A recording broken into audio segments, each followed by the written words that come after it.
back to Exodus chapter 14, and now we've moved on from the journey that people have camped by the sea near Hayeroth opposite vs.10-14.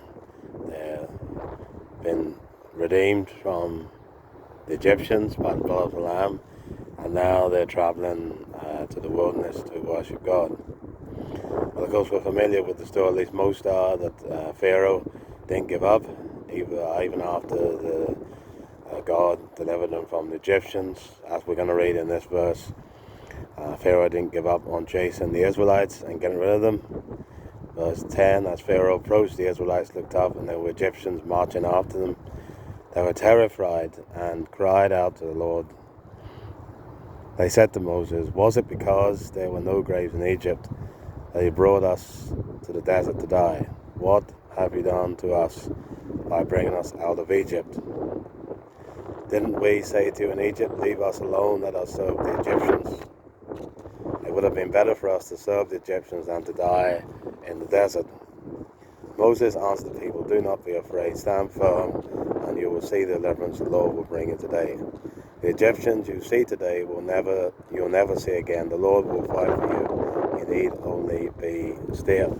And so we see it's not long after the Israelites had traveled that they met with problems. And Moses, whilst he thought Pharaoh was difficult, and he was, because the Bible says that he hardened his heart, and then sometimes the Lord hardened his heart because of his stubbornness. Now we see that fear meets faith.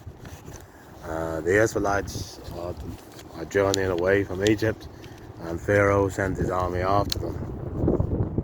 Israel, of course, had just experienced God's mighty deliverance from Egypt through the plagues and the Passover. They're on their way to freedom when Pharaoh changed his mind and pursued them with his army. Suddenly the Israelites found themselves trapped. Pharaoh's chariots behind them and the Red Sea before them. This was a moment of crisis. And what you notice when you read those words is in a crisis you see your true character comes out. In this case, in Israel's case, we see fear and complaints. When they saw the Egyptians coming, they were very afraid and cried out to the Lord. But fear quickly turned into complaints against Moses. "Because there were no graves in Egypt, have you taken us away to die in the wilderness or the desert?" They even said, as we read, that it would be better to serve the Egyptians than die in freedom. Fear distorted their memory and made slavery look appealing, which is hard to believe when you think of the early chapters of Exodus. Fear can often make us forget God's past faithfulness and exaggerate the dangers ahead. When we panic, we often complain instead of trust. Isaiah 41 verse 10, "Fear not, I am with you.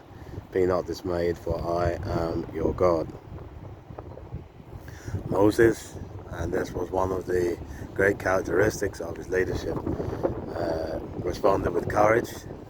He said, "Do not be afraid, stand still and see the salvation of the Lord." Standing still means resisting panic, impatience and presumption. It's not inactivity but active trust. Psalm 46:10, "Be still and know that I am God." There's something about us that in our world today that needs to learn just to be still and let God be God. When you feel trapped, pause. Don't run back to old habits or run ahead without God. Stillness positions us to see His power.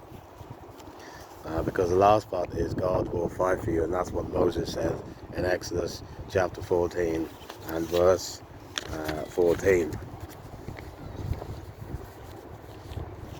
"The Lord will fight for you, and you shall hold your peace." Victory was certain because God Himself will act. Remember, this was what God came to Moses in the beginning and said, "I will deliver them."